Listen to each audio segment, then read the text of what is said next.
Bonsoir et bienvenue chez Palf.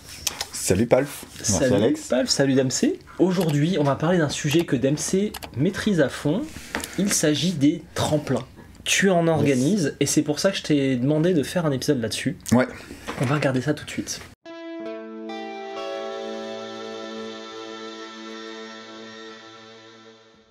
Dempsey, tu organises le tremplin de guitare en scène, c'est bien C'est ça.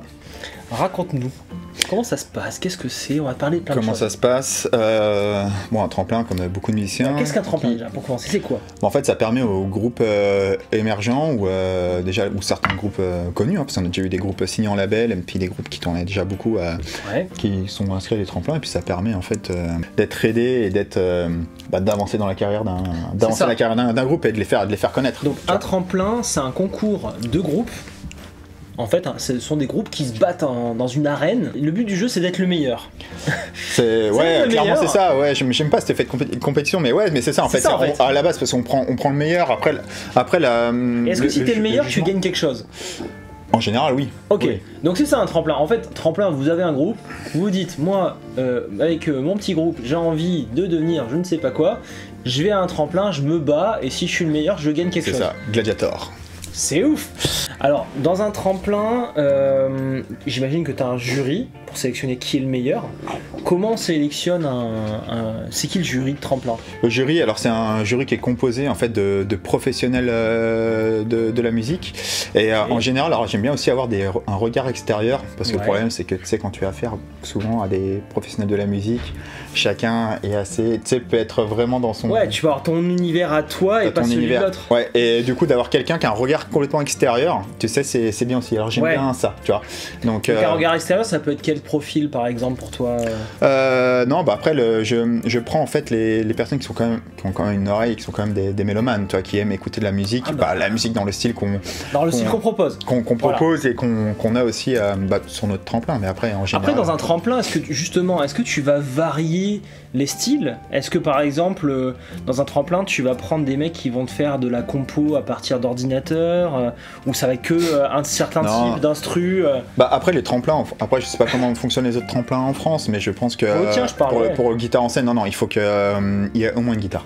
Guitare en scène. Ouais, et puis après voilà, de toute façon on défend une musique, on défend pas, enfin nous notre créneau c'est pas de défendre de la musique électro, c'est pas de défendre tu vois ce genre de choses. Ouais, j'ai compris. Non. Donc là on est vraiment sur en gros guitare, basse, batterie, chant. Ouais, c'est ça, ouais, même pas. Alors des fois on a des duos, comme là cette année on a un super groupe One Rusty Band. Mais après des fois on a eu des artistes solo guitare voix.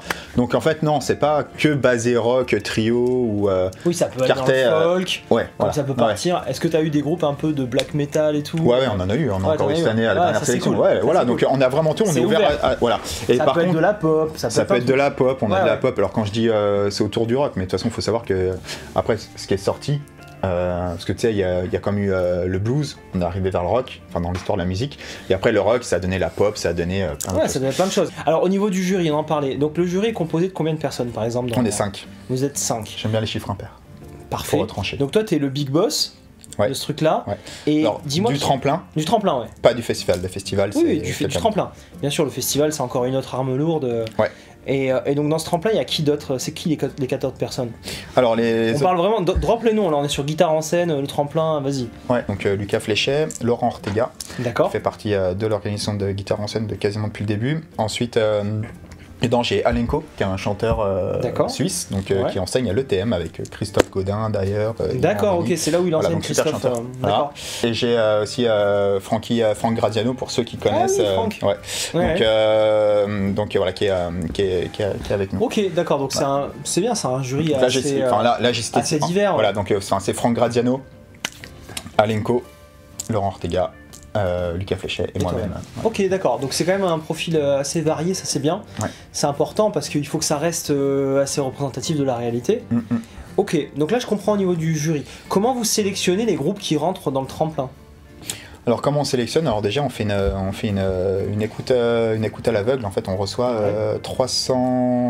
entre 300 et 400 dossiers par an et on fait déjà une écoute à l'aveugle. En fait le principe c'est que on soit pas influencé par des gens qu'on connaît, parce que tu penses bien qu'on connaît beaucoup de monde. Et puis moi, le problème, c'est que entre mon métier de guitariste et puis guitare en scène, le but c'est de pas mêler, en fait, de vraiment séparer un peu les deux. Et du coup, vous devez en choisir combien après ça? Alors on fait un premier écrémage, en fait, jusqu'à 80, 70 c'est bien. Et donc quand sur ces 300, on va dire 300, on en retient 70. D'accord. Déjà c'est plusieurs heures d'écoute, hein, plusieurs jours. Parce qu'on écoute tout, donc on n'écoute pas forcément, on va dire tout de... S'il y a 12 titres, on n'écoute pas les 12 titres, mais on en écoute 4 bien correctement, si on n'est pas sûr, tu sais qu'on en réécoute encore. Donc sur les 300, on en retient 70, donc là on fait une vraie journée d'écoute, donc parce que là les 320 groupes qu'on reçoit, on les écoute à 3. Les 70 groupes qu'on a écrémés, qu'on a vraiment sélectionnés, on garde, on va dire, en gros les meilleurs et vraiment les plus pertinents. Et là on écoute vraiment sur une journée avec des professionnels de la musique, des organisateurs de festivals, des personnes qui tiennent des salles de concert, des patrons de magazines spécialisés. C'est ouf. Ouf. Et donc sur cette journée-là, sur les 70-80 qui nous restent, on en garde 12. Ah oui, d'accord. Ah ouais, ça écrème grave. Ouais. Et ça, à mon avis, là-dedans, ça doit être une grande salle. Vous êtes là à écouter des trucs toute la journée. Ouais. Vous devez vous battre, vous lancer des trucs sur la gueule. Non, mais celui-là, je l'aime bien. Je l'aime pas. Et les journées vont commencer. On va commencer autour de 9h, 9h30. Ça peut aller jusqu'à 20h le soir. Ouais, c'est ça, je vois l'idée. Ouais. En même temps, vous choisissez 12 groupes sur 300, quoi. C'est incroyable. Ouais, c'est ça. Donc là, par contre, on écoute encore à l'aveugle. Hein. C'est-à-dire que là, personne ne sait qui. On met les titres. Ouais, c'est numéro 1, 2, 3, 4. Okay, donc là, c'était qui comme groupe qu'on a choisi. Voilà, il s'appelle comme ça. Et donc, on va regarder les pressbooks, tu vois. Alors, on a des maquettes, des démos. Et puis, des fois, on a des albums complets. Et puis, tu sais, selon les groupes, certains ont plus de moyens que d'autres. Et donc, on a des trucs, des fois, qui sont super léchés. Et donc là, on essaie de pas se faire avoir. Ouais, des fois, tu as des trucs qui sont ultra produits. C'est ça. Et donc, on ne se fait plus avoir maintenant. Ouais. C'est fini. Donc du coup, on va voir vraiment on va regarder les lives pour voir aussi ce que c'est, tu vois, pour pas avoir de surprise. Oui, parce que le but au final de ce tremplin, c'est que là, tu as 12 groupes. Maintenant, si on passe de l'autre côté de la barrière, on se met pas du point de vue du guitariste, enfin du groupe qui veut réussir, mais du point de vue du festival. Qu'est-ce que le festival il gagne à avoir ce tremplin finalement? C'est d'avoir une douzaine de concerts un peu sympas, de faire un beau petit live, j'imagine, non? Non, ouais, en fait, nous, donc, déjà, c'est le plaisir, en fait, déjà de découvrir les groupes, d'essayer d'aider les groupes émergents, qui sont même comme je disais, on a eu des groupes signés en label, des pros, et en fait, donc déjà, c'est de leur donner, pas une chance, parce que je pense que chacun se démène aussi. Ils sont déjà donné leur chance. On n'est pas là en disant, voilà, venez à Guitare en scène, les gars. C'est jusqu'aux étoiles. Donc non, c'est en fait c'est de les aider. Donc déjà d'organiser un live sympa parce qu'il y a un vrai public. Donc c'est des soirées gratuites. Après, une fois qu'on a sélectionné les 12, nous en fait ce qu'on fait c'est que ces 12 groupes sont répartis sur 4 salles de la région Rhône-Alpes. Ok, donc le Hard Rock Café de Lyon, la Coupole à Chamonix, le Brin de 5 de Chambéry et au Brise-Glace à Annecy. Le tremplin, tu les fais pas pendant le festival? Les 12 là? Non, avant. Alors, c'est-à-dire qu'en général, alors là, cette année, ça a changé avec la période Covid, mais en fait, en général, c'est à lieu dans ces 4 salles, tu les fais jouer, quoi? Dans les 4 salles. Donc, on a 12 groupes, on met 3 groupes sur ces 4 salles. En général, ça se passe sur un mois et demi, donc c'est à peu près un live par semaine. Donc, la première semaine d'avril, on va voir 3 groupes au Hard Rock Café, deuxième semaine, 3 groupes au Brise-Glace, et ainsi de suite. Donc, une semaine ou 2 semaines d'intervalle. Une fois qu'on a vu les 12 groupes en live, on se revoit, on se rassemble pour choisir les 3 groupes sur les 12 qu'on a vus en live qui vont jouer sur Guitare en scène. Les 3 derniers, alors là on fait vraiment, c'est à égalité, les 3 derniers jouent sur Guitare en scène. Ils passent pas le même soir, en plus de ça. Donc en fait, on leur fait faire une première partie d'un grand groupe. Donc cette année, c'est du jeudi au samedi. Donc cette année, c'est l'un des groupes va faire la première partie de Jeff Beck et Johnny Depp. Ouais, rien que ça. Donc le vendredi, ça va être la première partie de Scorpion. Et le samedi, ça va être la première partie de Ben Harper et Dessart. Ils sont un peu comme ça, non? C'est un peu comme ça, ouais.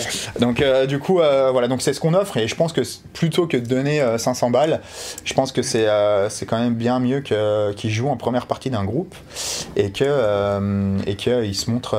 Enfin, tu sais, ça leur donne un coup de main. C'est un truc énorme. Première partie de Jeff Beck et Johnny Depp, voilà, toi, c'est Wood Scorpion, c'est super cool. Bon, donc ces 3 groupes que tu as sélectionnés, pour revenir à ça, donc ce qu'ils ont gagné, c'est le droit de jouer en première partie. Ils n'ont pas touché de rond pour l'instant. Non. Ils font la première partie. Derrière, vous sélectionnez le gagnant, j'imagine. Ouais, on sélectionne un gagnant et ce gagnant-là, donc lui, aura un gain de 1 000 €. C'est cool. Qui inclut son défraiement. Donc du coup, ça fait 250 € de défraiement, 750 € de gain. Et puis après, nous, ce qu'on essaye pour chacun de ces 3 finalistes, donc on essaie quand même de mettre un peu plus en avant le finaliste, mais c'est de le mettre sur d'autres scènes. Bien sûr. Pourquoi pas de le faire revenir, comme cette année, on a les 58 Shots qui ont gagné. Et cool. 58 Shots cette année en fait prennent la place de Nick West. On essaie de puis après de les faire passer sur Radio Perfecto, donc ouais, t'essaies de les mettre en avant au mieux que tu peux avec les partenaires que t'as. Ouais, exactement. Je mets en place des partenaires tremplins pour qu'on puisse faire un peu plus pour eux, pour leur financer, j'espère un jour un album ou plus qu'ils soient un peu plus défrayés, qu'ils aient plus de gains. Voilà, c'est tout ça. Après tout ça, c'est vrai que les projets, ça prend toujours du temps. Et c'est vrai qu'on est tous, on le fait parce qu'on aime ça, que c'était un festival de passionnés, c'est des gens c'est important, qui se donnent énormément, et certains ont pris énormément de temps et de leur argent pour monter un festival pareil. Enfin, je veux dire, ça vient pas de rien. Et donc du coup, ce qui fait que nous, on est tous bénévoles. Est-ce que tu as des exemples de groupes qui sont passés par le tremplin et qui aujourd'hui ont une carrière qui fonctionne, qui marche avec la musique, qui vivent de la musique? Ouais, il y a 58 Shots qu'on a eu, on a eu Nobody's Cult, super groupe. Ah oui, cool. Tu connais? Ouais, je pense que je les ai vus quand j'étais à Guitare en scène. Ouais. Donc super groupe, Nobody's Cult. Ensuite on a eu Nico Shona. Ah ouais, Nico. Ah oui, je l'ai vu quand j'étais à Guitare en scène. À Guitare en scène, il était là. On a eu Nico Shona, on a eu And the Fresh Tones. And the Fresh Tones, exactement. Donc c'est super. On a eu les Beer Stowers, là dernièrement, qui ont remporté aussi le tremplin sur l'une des dernières éditions. Puis après on a eu passé plein de groupes, Voodoo Skin, on a vu plein de groupes géniaux se produire. Bon. Je pourrais te lancer aussi sur un débat, mais je vais vous laisser cette chance-là en commentaire. C'est qu'est-ce qu'un bon groupe finalement? Comment évaluer, comment dire ce groupe-là il est bon? Ouais, est-ce qu'il y a vraiment des critères objectifs ou il y a quand même beaucoup de ressentis? C'est quand même super subjectif, ça. C'est vraiment. Je pense pas. En fait. Problème, on peut pas dire si quelqu'un un jour dit ma musique est meilleure que la tienne, c'est chaud quand même. Ouais, moi je pense que ça serait. Il y a quand même des choses, c'est-à-dire t'as des facteurs. Tu peux pas dire ça. T'as des facteurs qui peuvent éliminer. Par exemple, il y a rien qui va, il y en a un qui joue là et l'autre qui joue là-bas. Tu sens que c'est pas dans les temps, il y a pas de communication. Non mais bien sûr. Voilà, il y a des facteurs éliminatoires. Ouais, ça oui. Ouais. Mais après, qu'est-ce qui est meilleur que l'autre? C'est dur. Non, c'est dur. Alors après, c'est vrai que des fois, ça se joue à pas grand-chose. On a des fois des trucs qui sont plus de 4 ou 5 et on se dit, cette année, c'est comme la dernière édition, là, on a eu des super groupes et franchement, c'est l'une des plus belles éditions. On a eu des groupes, des trucs bien tous les soirs, des belles surprises. Ouais. Toi, comme je disais, ce groupe One Drew Steven où en fait, c'est guitare, percu et claquettes, c'est génial le concept. Ouais. Donc voilà, on a eu là The Todd Elevating Moment, moi ça s'envoie. Et puis. On a eu Jude of Grove Society, donc eux, leur carrière, ils ont déjà fait des zéniths, ils ont déjà fait, donc tu vois, ça tourne. Mais en fait, je sais pas, on regarde un peu tout. On va regarder la musique, les compos, la prestation scénique, la technique, la voix du chanteur, et on va voir comment ils se comportent. Tu vas faire un tour d'horizon, on fait tout. Mais au final, quand même, quand ils sont tous bons, pour choisir celui que tu préfères, finalement, c'est personnel. Et là, vous allez faire un vote. Ouais, alors, on tombe quand même souvent d'accord. Ah, ça c'est cool. Ah ouais, non, on tombe cool. Vraiment, j'ai beaucoup de chance parce qu'en fait, on tombe souvent d'accord avec l'équipe. Et alors, des fois, il y a des débats, mais et puis de toute façon, quand ça arrive, t'as un premier morceau, t'as fait la moitié du premier morceau, tu dis, c'est ça. Moi, je pense que tout le monde va être d'accord. Et c'est arrivé cette année, et là tu te dis, voilà, les gars, terminé. Et donc après, on en débat, c'est pas, les gars, on n'en parle pas, si, on en discute toujours. Bon. Merci Dempsey de nous avoir parlé de tout ça. Je pense qu'on a fait le tour du sujet. Si vous souhaitez vous inscrire au prochain tremplin, comment on fait? Alors là, ça sera, on va avancer maintenant d'habitude les inscriptions ont lieu en décembre pour une sélection des lives que je parlais donc en avril-mai. Là cette année, on va maintenant les avancer. Je pense que les sélections et les inscriptions auront lieu plus tôt que fin d'automne, ça sera plus début d'automne. Ok, et ça c'est sur le site de Guitare en scène qu'on Ça sera sur le site de Guitare en scène. Ok, allez faire un tour, inscrivez-vous, ça peut être votre chance de passer sur le tremplin. Puis avec grand plaisir de vous retrouver peut-être sur le tremplin ou sur le festival ou Bon, moi c'était cool de parler de ce sujet-là. Je sais pas ce que vous en pensez, moi j'aime bien changer un peu de la pédale, on est tout le temps à parler de geekery, d'ouvrir un peu la chaîne sur d'autres sujets. J'avais envie de parler de ça, je me suis dit tiens, Dempsey, c'est vrai qu'il organise le tremplin, je trouve ça cool d'en parler. Puis en plus, si jamais ça peut faire parler du tremplin et ramener un peu plus de monde, c'est toujours bien, Ouais. c'est toujours ça de prix. Mais moi voilà, simplement j'ai envie d'ouvrir un peu la chaîne à d'autres sujets. J'espère que ce format vous a plu, n'hésitez pas à souligner votre ressenti sur les commentaires et voilà, bon, on se dit à la semaine prochaine. Et bah carrément. Merci Avec MC. plaisir. Bye bye. Merci toi. Et toi. Toi là. Salut toi.